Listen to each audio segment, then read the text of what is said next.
Pray that you work your perfect will in all things in the name of Jesus Christ, the Lord and Savior. Amen. All right. Bible. Make sure. Thank you for being with us on this day. Greatly appreciate you. This is Friday the 28th of what would you say, August. Before you know it, I've been in Nevada for a month. I don't know if I should stand or sit or what I should do. However, with that said, Jasmine, you might have to come around a little bit only because I know you don't want to show your face, but you do have a face for TV and not radio, as most fathers would say to their children. We're moving on. I'm going to open the Old Testament. We're moving on to the 2 Kings, and we'll do our reading through that this week. And the key is, and I'm glad that I do this, is helping me out too, because we do read our Bibles individually, but as far as having a weekly Bible study together, we haven't been doing it for ages. But when we decided that we were going to make this move here to Nevada from Pennsylvania, then of course we want to give, you can't be God-given. So we want to be, as, how would you call it, set aside from the things of the world and consecrated toward the things of the Lord. And having weekly Bible study helps prepare us for that. So Jaslyn will expound on 2 Kings chapter 1. I hope that you had a chance to go through it and look at it. And the idea is to spend time with your family. This is an example of what you can do in your home. Spend time with your family, read to them, maybe take turns reading. However the Lord leads it on you.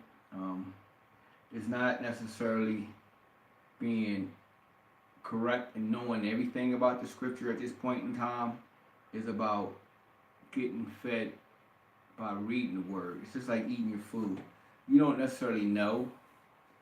Most people don't know exactly how that food feeds them, but they know it's energy and it keeps them going.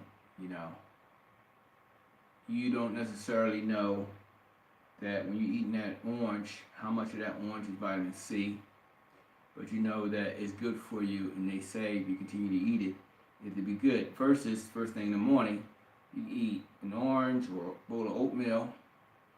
For me, I might eat oatmeal. Between my meals, I may eat an apple, or you can wake up eating candy. Now, you might do the candy every now and then and drink your coffee to get going, but for the most part, it's not healthy. So spiritually, the more we read, the more we know. And as we read it, it does make more sense. The more we pick up God's word and read it, their eyes are open toward what God has for you. 2 Kings, we just finished in 1 Kings 22 last week. And now we're looking at the fourth book of the Kings, or commonly known as the fourth book of the Kings, or the 2 Kings. Gavin? Okay. First chapter 1 of 2 Kings talks about Ahasuerus. He is now the king of Samaria. He is after Ahab died. So he falls down and lays up in bed sick. And so he asks a messenger to go to Beelzebub, the god of Ekron, to ask if he will become well again. On the messenger's way to go to Beelzebub, he runs into Elijah, because Elijah gets a message from God saying to intercept the messenger, and he tells the messenger to tell the king that since you, I'll read the exact words. What verse is it? Verse 3 and 4. Okay. But the angel of the Lord said to Elijah the Tishbite, Arise, go up to meet the messengers of the king of Samaria, and say unto them, Is it not because there is no God, not a God in Israel, that ye go to inquire of Beelzebub, the god of Ekron. Now therefore, thus saith the Lord, thou shalt not come down from that bed on which thou art gone up, but shalt surely die. And Elijah departed. Okay. So after Elijah tells the messengers go back to the king and tells him, and first thing he does, he asks them to describe what Elijah looks like. And then after the messenger describes, he realizes it's Elijah. So he sends a general with 50 men to go to Elijah, and they are, when the first general goes, he says that he tells calls Elijah the man of God and tells him to come down because under the king's order. But then Elijah says, if I am the man of God, then have fire come down from heaven and consume thee and thy 50. It says that in verse 10. And fire comes down and consumes them, and they all die. So, and then another general comes, and again he says to Elijah, "Come down. The king wants to see you." And again Elijah says, "If I be the man of God, have fire come down and consume you." And at this point, the king Ahijah sends another general with another 50. But this time the general is scared, which he should be. And instead of being as boisterous, he says in 13, and he sent again a captain of the 35th and his 50. And the third general of 50 went up and came and fell on his knees before Elijah and besought him and said unto him, O man of God, I pray thee, let my life and the life of these 50 thy servants be precious in thy sight. And to me, like, the first two people that came, they didn't humble themselves before God. They were very forceful when they came to him. Okay. It's like, come down because the king wants to see you. Even though they acknowledged him as the man of God, they still didn't show, I don't feel like they showed God the respect that he deserved because God killed them. Right. But this general, God allowed Elijah to go with them because he acknowledged that God is the one who has his life in his hands. Okay. So. Okay. Well, when Elijah goes, he says the same thing that he told the messenger, that you won't ever get up from this bed, and the king ends up dying. Okay. So God's prophecy was put in place, and at the same time, too, and a takeaway that I look at, sometimes when we have choices to decide to serve God and bow before God, we make our own choices. And this is when our Christianity, this is when our faith is challenged. And I'm using part of what you're saying as an example, is that, okay, I can decide to go and do something sinful because I have the power to do it. Adam and Eve had the power within themselves to choose to eat of that fruit. Because, and that's the thing, you know, I say faith is not money. Sometimes when we get money, we forget about God, we do what we want to do. So we choose what's wrong. And another thing, too, is that the third guy that went up there, he seen what happened to the first two. So he's like, 50 people, 35 people, it ain't gonna matter. It's like,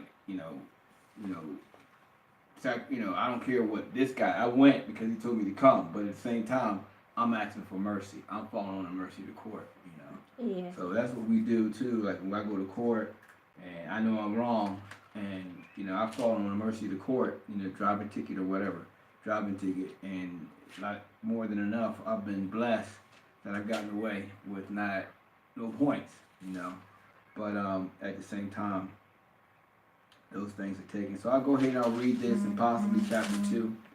Today at lunchtime, I was very thankful that I was able to read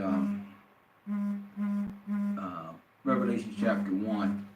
I read 3 chapters in the morning, but if I read during the course of the day, it helps at least, at the most, I'll take away 2 chapters the next day, and then I'll read 1 tomorrow. So I'm reading a chapter here, I read 1 earlier. So that'll be my 3 chapters with the 1 I'll read in the morning. which is 29. So even if I go past 2 chapters, I'll read at least one tomorrow, and then and whatever the excess of that is, it'll follow over to the next day.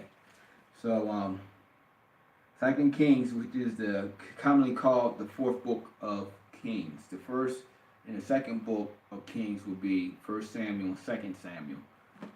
But the numbers are put in place, and so we know how to get to them and understand what's going on. If I write like 1 King chapter 1, that wasn't there originally. It was just words. Verse 2, that wasn't there. Punctuation wasn't there. So we take that into mind when you read God's word too. That man put those things there. They weren't led by God. They just used common sense and did it. But in some places too, I take into consideration what God allowed man, which is easier for us because we can find 2 Kings. We're not just going through a bunch of pages. We know where to go. So the Moab rebelled against Israel after the death of Ahab, and Ahaziah fell down through a lattice in his upper chamber that was in Samaria and was sick. And he sent messengers and said unto them, Go, inquire Beelzebub, the god of Ekron, whether I shall recover of this disease. Of course, we know that he doesn't, but he wants to inquire. But the angel of the Lord said to Elijah the Tishbite, Arise, go up to meet the messengers of the God of Samaria, and say unto them, Is it not because there is not a God in Israel that you go to inquire of Beelzebub, the god of Ekron? You see, he didn't go for God. He went for the other God. When we go seeking after other gods, then, God said, I'm a jealous God. Bring no other gods before me. Now, therefore, thus saith the Lord, Thou shalt not come down from the bed of which thou art gone up, but shalt surely die. And Elijah departed. And when the messengers turned back into him, he said unto them, Why are ye now turned back? And they said unto him, There came a man up to meet us, and said unto us, Go, turn again into the king that sent you, and say unto him, Thus said the Lord, Is it not because there is not a God in Israel, that thou sendest to inquire of Beelzebub, the god of Ekron? Therefore thou shalt not come down from that bed on whence thou art going up, but surely shall die.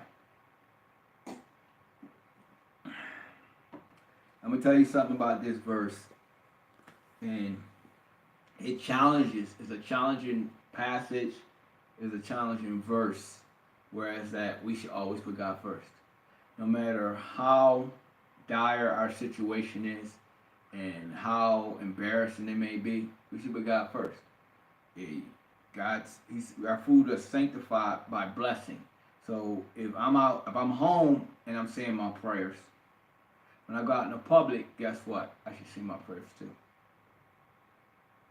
Because I want God to bless my food all the time. And when I see that verse right there, it's always challenging. When I decided on my LinkedIn, I said, you know what? These people need to know the type of person I am. This is the type of person that they're going to hire. Is who I am. Because sooner or later, who I am is going to come out. Am I imperfect? Yes. Do I clown? Yes. I don't have to walk pious, but I'm a Christian, and they need to know who I am.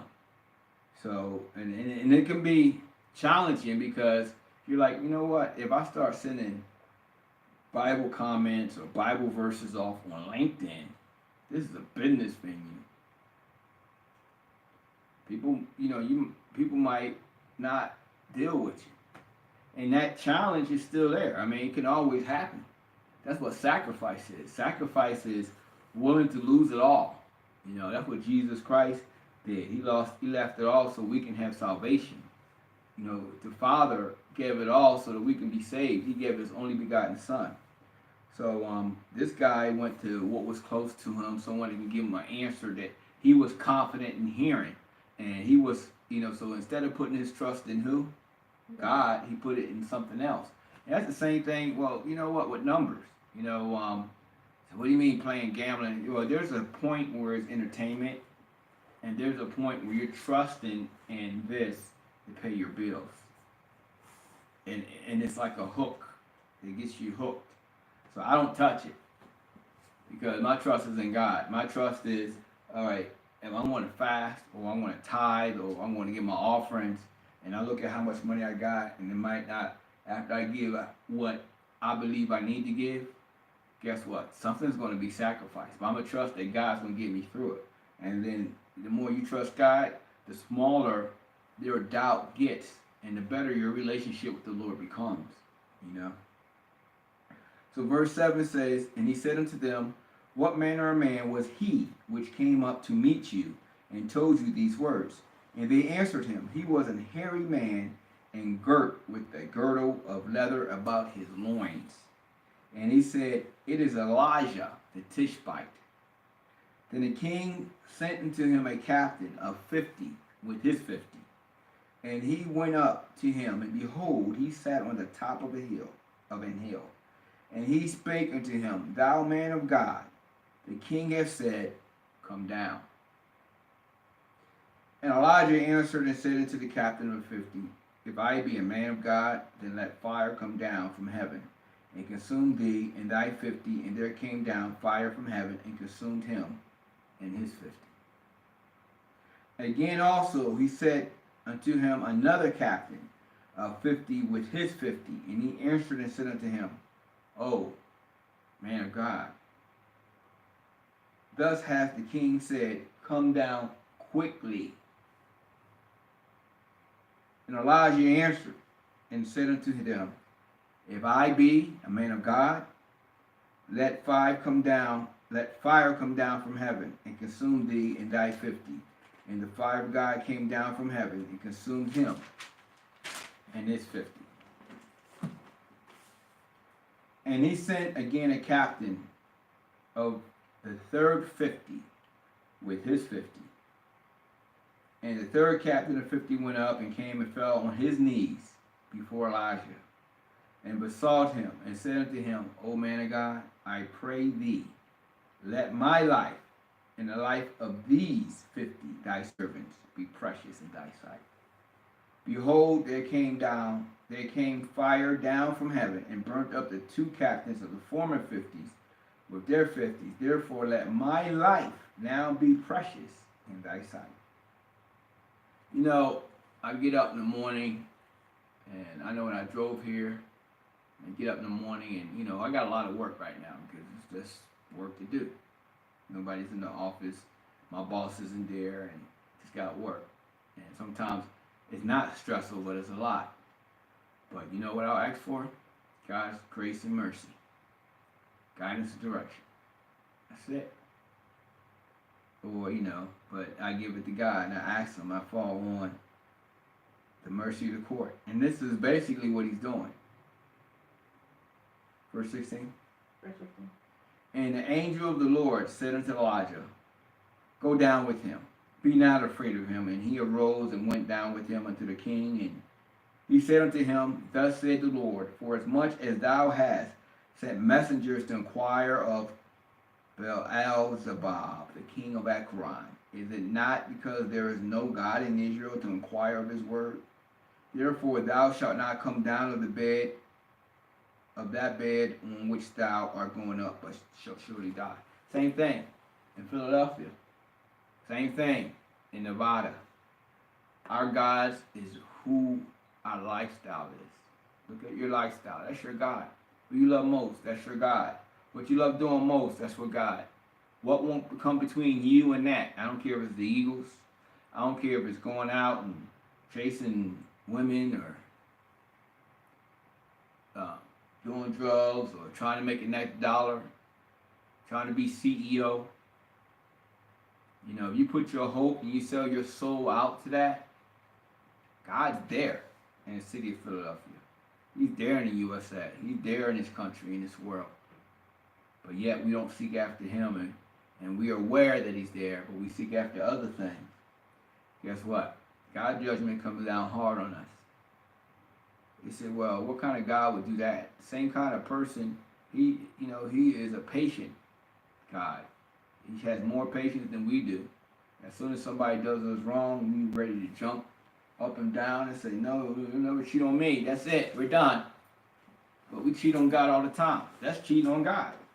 He's already established a precedent of his relationship with us.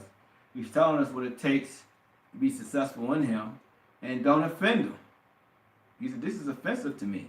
When somebody tells you, don't do that, it's offensive to me, then we should listen. When God tells us, I am a jealous God, bring no other gods before me, then he's telling us that I'm a jealous person, I'm a jealous God, and it's basically offensive to me. Don't do it. But we continually do it, and we expect him to sit there and be pumped.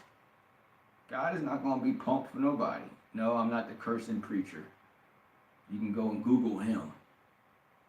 But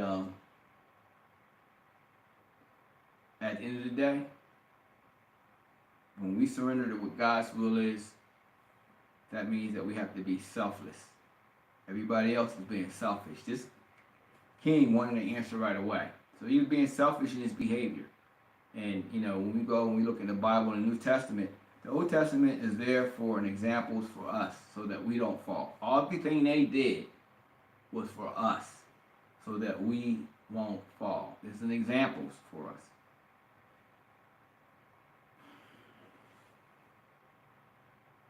Verse 17.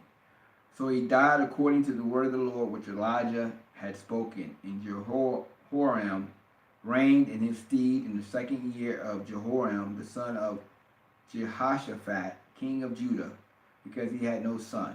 Now the rest of the acts of Ahaziah, which he did, are they not written in the books of the Chronicles of the kings of Israel?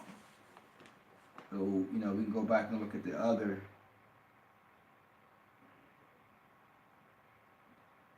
two passages. So, 2 Kings chapter 2, we'll read that. And it came to pass when the Lord would take up Elijah into heaven by a whirlwind, that Elijah went with Elijah from Gilgal. So he's about to be taken up. And Elijah said unto Elijah, tarry here, I pray thee, for the Lord hath sent me to Bethel. And Elijah said unto him, as the Lord liveth, and as thy soul liveth, I will not leave thee. So they went down to Bethel. And the sons of the prophets that were at Bethel came forth to Elijah, and said unto him, knowest thou that the Lord will take away thy master from thy head today? So, I don't know what's up with this. So, bear with me for a moment.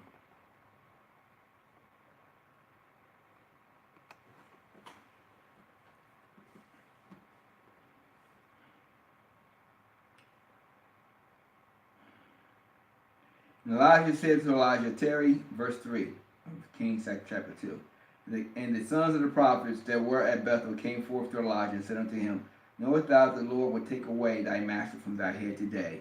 And he said, yea, I know it. Hold ye your peace. And Elijah said unto him, Elijah, tarry here, I pray thee, for the Lord hath sent me to Jericho. And he said, as the Lord liveth, and as thy soul liveth, I would not leave thee. So they came to Jericho.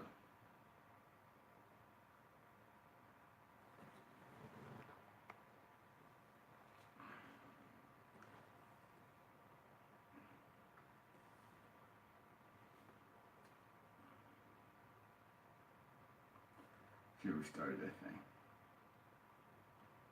That's fine. And the sons of the prophets that were at Jericho came to Elijah, and said unto him, knowest thou that the Lord would take away thy master from thy head today? And he answered, yea, I know. Hold your peace. And Elijah said unto him, tarry, I pray thee here, for the Lord hath sent me to Jordan. And he said, as the Lord liveth, and as thy soul liveth, I will not leave thee. And they that went on.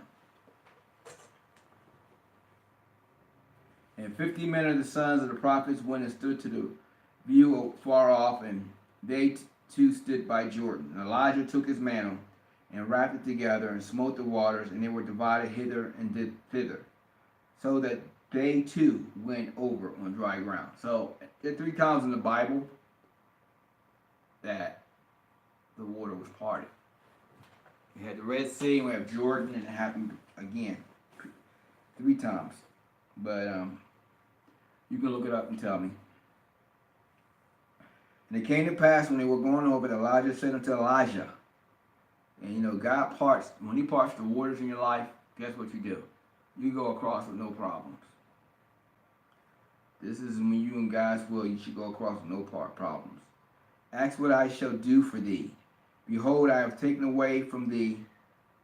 And Elijah said, I pray thee, let a double portion of thy spirit be upon me. I want a double. I want twice what you got.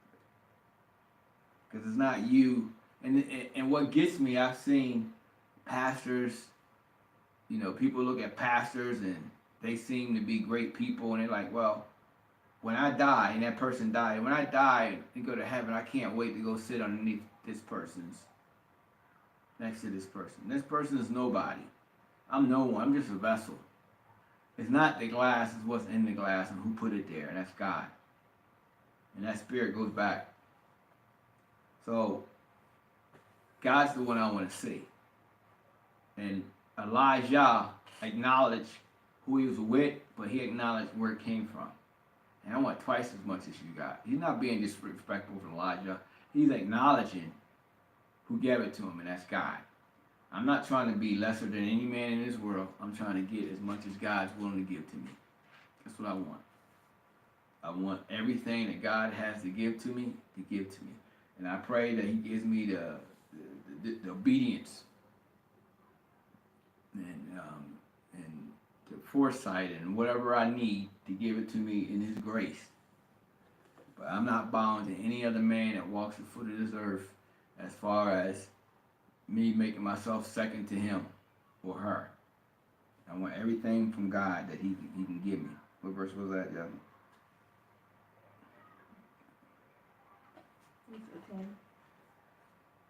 And he said, thou hast asked a hard thing. Nevertheless, if thou see me when I am taken from thee, it shall be so unto thee. But if not, it shall not be so. And it came to pass, I'll tell you something else. When you're reading the Bible, these italicized words, man, put them there to help better understand the translation. Otherwise, other words in there are the words that are basically taken from interpretation from the scrolls. So that word "so," it helps us better understand that translation. So, verse 11, it said, and came to pass as they still went on and talked, that behold, there appeared a chariot of fire and horses of fire, and parted them both asunder. And Elijah went up by a whirlwind into heaven. And Elijah saw it, and he cried, my father, the chariot of Israel, and the horsemen thereof. And he saw him no more. And he took hold of his own clothes, and rent them in 2 pieces. He took up also the mantle of Elijah that fell from him, and went back, and stood by the bank of Jordan. And he took the mantle of Elijah that fell from him, and smote the waters, and said, where is the Lord God of Elijah? And when he also had smitten the waters, they parted hither and thither, and Elijah went over. And when the sons of the prophets which were to view at Jericho saw him, they said, the spirit of Elijah does rest on Elijah. And they came to meet him, and bowed themselves to the ground before him. And they said unto him, behold now, there be with thy servants 50 strong men. Let them go. We pray thee, and seek thy masters, lest peradventure the Spirit of the Lord hath taken him up, and cast him upon some mountain, or into some valley. And he said, ye shall not sin. And when they urged him till he was ashamed, he said, sin. They sent therefore 50 men, and they sought 3 days, but found him not. And when they came again to him, for he tarried at Jericho, he said unto them, did I not say unto you, go not? And the men of the city said unto Elijah, behold, I pray thee, the situation of this city is pleasant, and as my Lord seeth, but the water is not in the ground barren. And he said, bring me a new crush, and put salt therein. And they brought it to him. And he went forth into the spring of the waters, and cast the salt in there, and said, thus said the Lord, I have healed these waters. There shall not be from thence any more death or barren land. So the waters were healed unto this day, according to the saying of Elijah, which he spake. And he went up from thence into Bethel. And as he was going up by the way, there came forth little children out of the city, and mocked him, and said unto him, go up, thou bald head. Go up, thou bald head. And he turned back and looked on them, and cursed them in the name of the Lord. And there came forth 2 she-bears out of the wood, and tear 42 children of them. And he went from thence to Mount Carmel, and from thence he came to Samaria. Thank you for the reading of your word.